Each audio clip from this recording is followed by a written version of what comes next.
कांग्रेस की गहलोत सरकार द्वारा जल्द ही राजस्थान विधानसभा के पटल पर राज्य का बजट रखने के लिए जा रही है।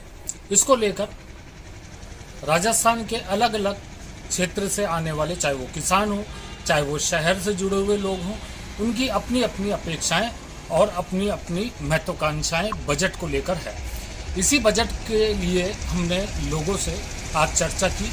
उस चर्चा में हमने पाया कि प्रत्येक वर्ग अपने अपने लिए बजट में कुछ विशेष राहत देने की मुख्यमंत्री से निवेदन कर रहा है।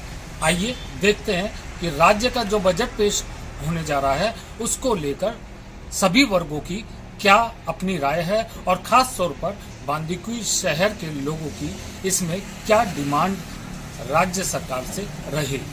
केंद्र सरकार ने अभी हाल ही में बजट पेश किया है, जिसमें आम नागरिकों को इनकम टैक्स में जो रिबेट को बढ़ाया है वो लाभदायी है। जो रेलवे में सुविधाएं दिए हैं वो भी लाभदायी हैं। हालांकि उम्मीद और भी थी, लेकिन चलो कुछ तो मिला। राज्य सरकार से भी जो आने वाला बजट है उसमें हमें बहुत आशाएं हैं, और बांदीकुई की तो सबसे बड़ी आशा ये है कि बांदीकुई को मैं गहलोत सरकार से मांग भी करूंगा कि वो जिला बनाए, क्योंकि बांदीकुई जिला बनने के लिए जितनी सुविधाएं जो बांदीकुई में चाहिए वो बांदीकुई में मौजूद हैं। और बांदीकुई में सबसे बड़ी समस्या पानी की है। पानी 15-15 दिन में आता है, तो पानी के लिए गहलोत सरकार को बजट में विशेष एक बजट देना चाहिए, जिससे बांदीकुई को पानी मिल सके।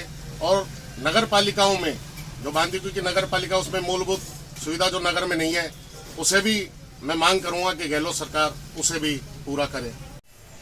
केंद्र सरकार द्वारा वित्त मंत्री निर्मला सीतारमण ने जो बजट पेश किया था, उस बजट में सभी वर्गों का ध्यान रखा गया है। लेकिन जो सरकार की घोषणाएं थी जीएसटी के लिए, इनकम टैक्स के लिए, वो ऊंट के मुंह में जीरे के समान है। आम आदमी, गरीब के लिए कोई भी सरकार द्वारा योजना नहीं दी गई है, जिसका खामियाजा आने वाले समय में सरकार को भुगतना होगा।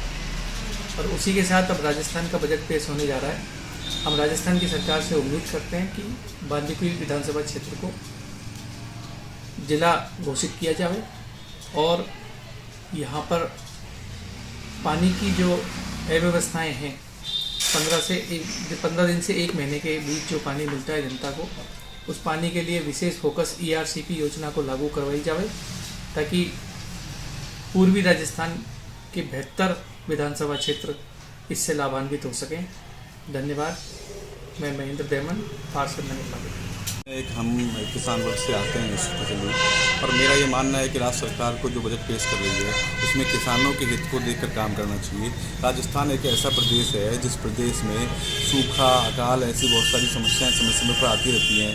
यहाँ सिंचाई के पर्याप्त संसाधन नहीं है, हमारे क्षेत्र में भी सिंचाई के संसाधन नहीं है। तो हम चाहते हैं किसानों के हित में काम किया जाए, जो अन्नदाता हैं उनके हित में हमको काम किया जाए।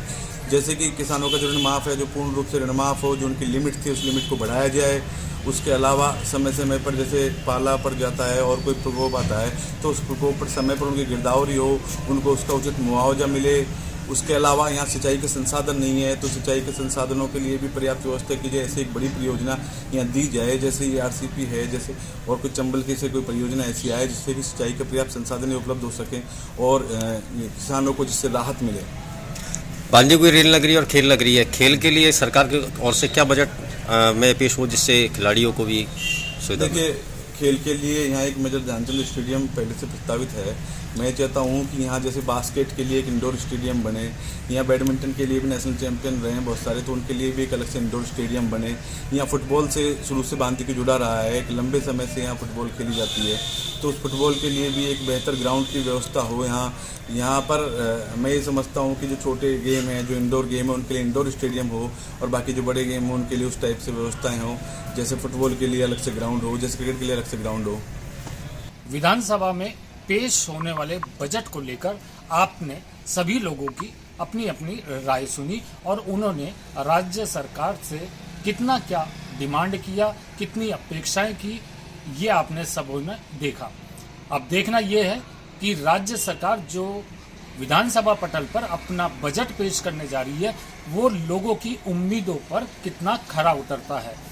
या तो लोगों की उम्मीदें पूरा होंगी या फिर हो सकता है कि इस बजट में लोगों की उम्मीदें पूरा ना कर पाए राज्य सरकार, तो ऐसे में लोगों को निराशा भी देखने को मिल सकती है। फिलहाल ये सारे जो सवाल हैं वो आने वाले बजट जब पेश होगा उसके बाद में ही क्लियर हो पाएगा।